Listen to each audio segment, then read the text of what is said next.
Astrologer Ramakrishna Ghosh. আমার এই channel অর্থাৎ অ্যাস্ট্রোলজার রামকৃষ্ণ ঘোষ চ্যানেলের পক্ষ থেকে জানাই আপনাদের সকলকেই স্বাগত। আশা করি ঈশ্বরের কৃপায় আপনারা সকলেই ভালো আছেন। আমি বিভিন্ন রাশির মাসিক রাশিফল নিয়ে আলোচনা করছিলাম। আজকে আমার আলোচনা কন্যা রাশির কয়েকটি ভবিষ্যৎবাণী, যা 100% সত্যি হবেই। মার্চ 2024 কন্যা রাশির স্বাস্থ্য কেমন যাবে, তাদের শিক্ষাক্ষেত্র, প্রাথমিক শিক্ষা, কলেজ বিদ্যা, উচ্চশিক্ষা কেমন হবে, তাদের আর্থিক ক্ষেত্র, ব্যয় কেমন হবে, তাদের প্রেম ও দাম্পত্য জীবন কেমন যাবে, তাদের কর্ম, চাকরি বা ব্যবসা কেমন যাবে, তাদের ওভারঅল ভাগ্য কেমন হবে এবং তাদের যে সমস্যা রয়েছে সেই সমস্যা থেকে বেরিয়ে আসার জন্য কি পথ রয়েছে, এগুলো নিয়েই কিন্তু আমার ওভারঅল আলোচনা।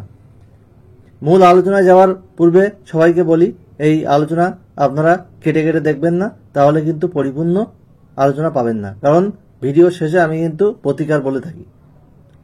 আপনাদের কাছে রিকোয়েস্ট, পুরো ভিডিওটি দেখবেন।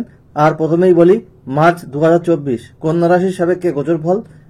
কন্যা রাশিতে রয়েছে কেতু, সপ্তমে রয়েছে রাহু, কন্যা রাশির অষ্টমে রয়েছে চতুর্থ ও সপ্তমপতি বৃহস্পতি। তবে পজিটিভ, এই বৃহস্পতি কিন্তু শুক্রের নক্ষত্রে দ্বিতীয় ও নবমপতি শুক্র তার নক্ষত্রে গোচর করছে এবং এই মার্চ 2024 এটা একটা পজিটিভ।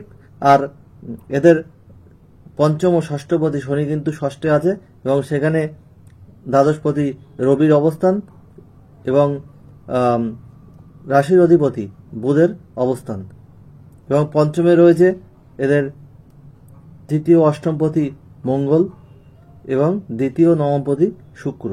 7ই মার্চ শুক্র কিন্তু ষষ্ঠে গোচর করছে। 14ই মার্চ কিন্তু রবি সপ্তমে গোচর করছে এবং রবি রাহু যোগ কিন্তু তৈরি হচ্ছে। 7ই মার্চ বুধ কিন্তু সপ্তমে গোচর করছে, বুধ রাহু যোগ তৈরি হচ্ছে এবং 15ই মার্চ মঙ্গল কিন্তু এদের ষষ্ঠে গোচর করছে, শনি মঙ্গল যোগ তৈরি হচ্ছে। এইরকম হলো গ্রহের গোচর ফল। আবার 25শে মার্চ কিন্তু বুধ অষ্টমে গোচর করছে, রাশির অধিপতি।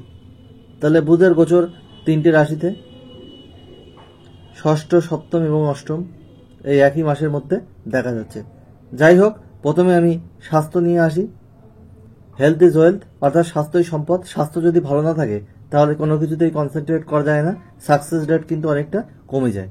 তাহলে এদের শরীরে বিভিন্ন ধরনের সমস্যা কিন্তু আসতে পারে। স্কিনের সমস্যা, পেটের সমস্যা, যাদের লিভার ওরিয়েন্টেড কোনো সমস্যা আছে তাদের সাবধান থাকা আবশ্যক। রক্ত সম্পর্কীয় কোনো সমস্যা, ছোটোখাটো চোটাঘাত বা রক্তপাত হওয়ার যোগ, চোখের সমস্যা, নাক কান গলার সমস্যা, ইভেন নার্ভের সমস্যা দেখা দিতে পারে। শরীর নিয়ে অতিরিক্ত সতর্কতা কিন্তু প্রয়োজন রয়েছে। নিয়মিত খাদ্যাভ্যাস, যোগ ব্যায়াম এবং শরীরচর্চা করার দরকার রয়েছে। আর বেশি অসুবিধা হলে অবশ্যই ডক্টরের পরামর্শ নেবেন। শরীর নিয়ে অতিরিক্ত সতর্কতা এই মাসে কিন্তু দরকার রয়েছে কন্যা রাশির জন্য। আর আর্থিক ক্ষেত্র বলি, আপনাদের দ্বিতীয়পতি এবং নবমপতি কিন্তু শুক্র 7ই মার্চ পর্যন্ত পঞ্চমে থাকছে, তারপরে কিন্তু ষষ্ঠে গোচর করছে এবং আপনাদের চতুর্থ ও সপ্তমপতি কিন্তু দ্বিতীয়পতির এবং নবমপতির নক্ষত্রে থাকছে। আর্থিক ভাগ্য মোটামুটিভাবে ভালোই বলা চলে, তবে ব্যয়ও কিন্তু হবে, কারণ ষষ্ঠে একাধিক গ্রহের সন্নিবেশ, দ্বাদশে তাদের দৃষ্টি থাকার জন্য আপনাদের ব্যয়ের জায়গাও কিন্তু রয়েছে। যেমন আপনাদের আর্থিক উন্নতি আছে, তেমন ব্যয়ের জায়গা কিন্তু দেখা যাচ্ছে। আর এরপরে আসি শিক্ষাক্ষেত্র। আপনাদের চতুর্থপতি বৃহস্পতি সে অষ্টমে, নবমপতির নক্ষত্রে আছে, আর পঞ্চমপতি ও ষষ্ঠপতি কিন্তু ষষ্ঠে রয়েছে এবং আপনাদের নবমপতি শুক্র সে কিন্তু পঞ্চমে পরে ষষ্ঠে গোচর করছে। শিক্ষার ক্ষেত্রে কিন্তু অতিরিক্ত পরিশ্রম প্রয়োজন হবে, মনোসংযোগ আরও বাড়াতে হবে, কনসেন্ট্রেশন বাড়াতে হবে, তাহলেই কিন্তু শিক্ষায় উন্নতি সম্ভব। না হলে কিন্তু এক্সপেক্টেড রেজাল্ট সব ক্ষেত্রে নাও আসতে পারে। পরিশ্রম বাড়াতে হবে, কারণ শনি চাইছে আপনারা পরিশ্রম করুন।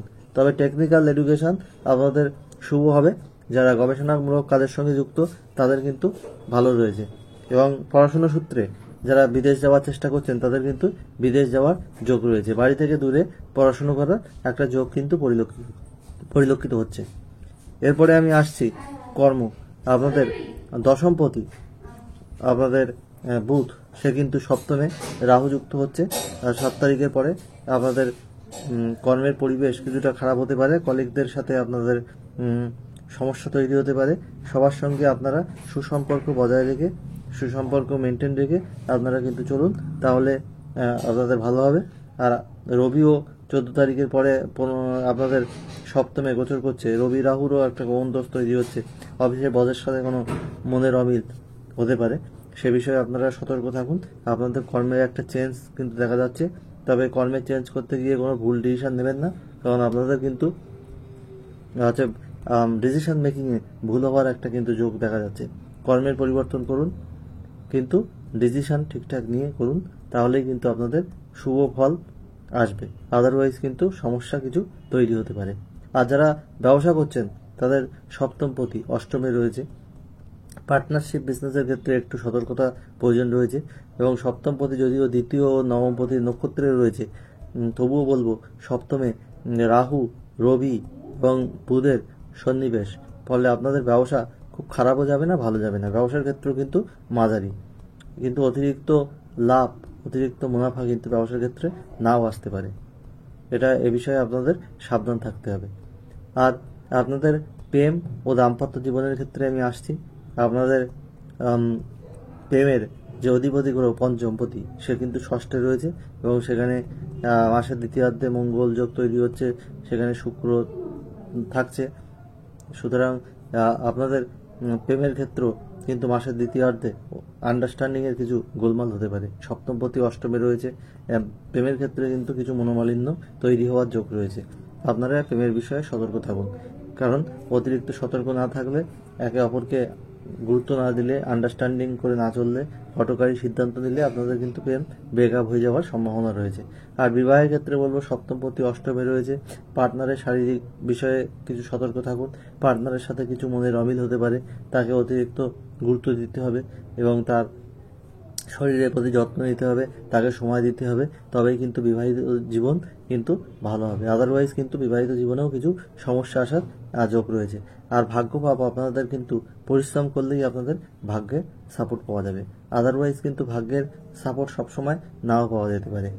আর আপনাদের ফাটকা শেয়ার মার্কেট থেকে কিছু অর্থপ্রাপ্তিরও যোগ রয়েছে। আপনাদের জমি জায়গা, ঘর বাড়ি, এসব বিষয়ে আপনাদের যাদের সমস্যা চলছে তাদের কিন্তু একটু সতর্কতা অবলম্বন করার দরকার রয়েছে মাসের দ্বিতীয়ার্ধে, না হলে কিন্তু কিছু সমস্যা তৈরি হতে পারে। পারিবারিক সমস্যার জায়গায় যারা ভুগছিলেন তাদের কিন্তু পারিবারিক সমস্যা কিছুটা হলেও কিন্তু সেখান থেকে আপনারা রিলিফ পাবেন, এটুকু বলা যেতে পারে। আর আপনাদের কিন্তু ওভারঅল ভাগ্য কিন্তু মোটামুটিভাবে শুভই বলা যাচ্ছে।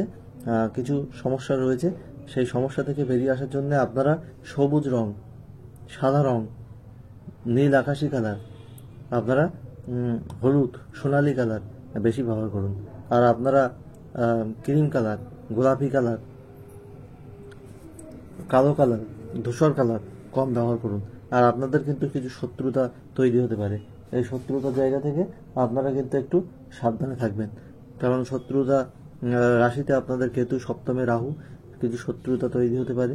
এবং আপনাদের যারা বিবাহের চেষ্টা করছেন তাদের বিবাহের যোগ আসতে পারে, কিন্তু সেই বিবাহ যে খুব ভালো হবে এমন বলা যাচ্ছে না, কিন্তু যোগাযোগ তৈরি হবে। এই মাসে আপনাদের বিবাহ থেকে বিরত থাকাই ভালো হবে। আর আপনারা প্রতিদিন শনির বীজ মন্ত্র পাঠ করুন 8 বার, সূর্যাস্তের পর পশ্চিম দিকে মুখ রেখে। ওম রাম প্রিম প্রোম স শনিশ্চরায় নমঃ। আর বৃহস্পতির বীজ মন্ত্র প্রতিদিন পাঠ করুন 3 বার। ওং গ্রাং গ্রিং গ্রুং স গুরুবে নমঃ। আর আপনারা যেটা করবেন সেটা শুক্রের বীজ মন্ত্র প্রতিদিন পাঠ করুন 6 বার। ওং দ্রাম দ্রিম দ্রোম স শুক্রায় নমঃ। আর বুধের বীজ মন্ত্র প্রতিদিন আপনারা পাঠ করতে পারেন 5 বার। ওং ব্রাম ব্রিম ব্রোম স বুধায় নমঃ। যাই হোক, এইগুলো আপনারা করুন, তাহলে আপনারা শুভ ফল পাবেন এবং আপনাদের পজিটিভ একটা চেঞ্জ, পজিটিভ একটা মাইন্ড কিন্তু দেখা যাবে আপনাদের জীবনে পজিটিভিটি অনেক বাড়বে। কন্যা রাশির কিছু দিক ভালো রয়েছে, কিছু দিক খারাপ রয়েছে। আপনাদের নিজেদের হাতে কিছুটা রয়েছে। আপনারা যতটা নিজেদেরকে কন্ট্রোল করতে পারবেন ততটা আপনাদের ভালো হবে। নিজেদের হাতেও অনেকটা ভাগ্য আপনাদের রয়েছে। যাই হোক, কন্যা রাশির মার্চ 2024 কিছু বাধাবিঘ্ন থাকা সত্ত্বেও সব কন্যা রাশির মানুষের জীবন সুখ সমৃদ্ধি আনন্দে ভরে উঠুক, ঈশ্বরের কাছে এই প্রার্থনা করে আজ এখানেই শেষ করছি। আবার খুব তাড়াতাড়ি নতুন আলোচনা নিয়ে আপনাদের সামনে হাজির হব। আর আপনারা একটা কোশ্চেন আমাকে হোয়াটসঅ্যাপে করতে পারেন, ডেট অফ বার্থ, টাইম আর বার্থ প্লেস দিয়ে আমি আপনাদেরকে ফার্স্ট কাম ফার্স্ট সার্ভ বেসে আপনাদের আমি জানিয়ে দেবো, হোয়াটসঅ্যাপেই আপনাদেরকে রিপ্লাই করে দেবো। আর আপনারা অনলাইন আমার কাছ থেকে ফুল হরোস্কোপ করে নিতে পারেন। অন্য অন্য অ্যাস্ট্রোলজারের মতো কিন্তু আমি প্রিন্ট করে দিই না, সফটওয়্যার জেনারেটেড রিপোর্ট দিই না। আমি হাতে লিখে অ্যানালিসিস করে সেই রিপোর্ট আপনাদেরকে পাঠাই এবং খুব কম পয়সায়, অন্য অন্য অ্যাস্ট্রোলজারের থেকে অনেক কম পয়সায় কিন্তু আপনাদেরকে এটা করে দিই। আর চেম্বারে এসেও কিন্তু আমার থেকে ফুল হরোস্কোপ করিয়ে নিতে পারেন। এটাই আপনারা ঠকবেন না। আমি ইউজিসি নেট গেট কোয়ালিফাইড, আমি একজন প্রফেসর, আমি পিএইচডি, আমার বিভিন্ন পেশা রয়েছে। অ্যাস্ট্রোলজি আমার নেশা, পেশা। আমি এই পেশাকে সৎ উপায়ে বেছে নিয়েছি, কোনো অসৎ ছলচাতুরির মাধ্যমে আমি এই পেশা করি না। যাই হোক, আপনারা সবাই ভালো থাকুন, এটাই আমার কাম্য। আজ এখানেই শেষ করছি। আবার খুব তাড়াতাড়ি নতুন আলোচনা নিয়ে আপনাদের সামনে হাজির হব। ভালো লাগলে অবশ্যই ভিডিওটিতে লাইক, কমেন্ট, সাবস্ক্রাইব এবং শেয়ার করে সবাইকে দেখার সুযোগ করে দেবেন এবং বেল আইকনে প্রেস করে রাখবেন, যাতে নতুন ভিডিও আপলোড হওয়ার সাথে সাথে আপনাদের কাছে নোটিফিকেশন পৌঁছায়। আজ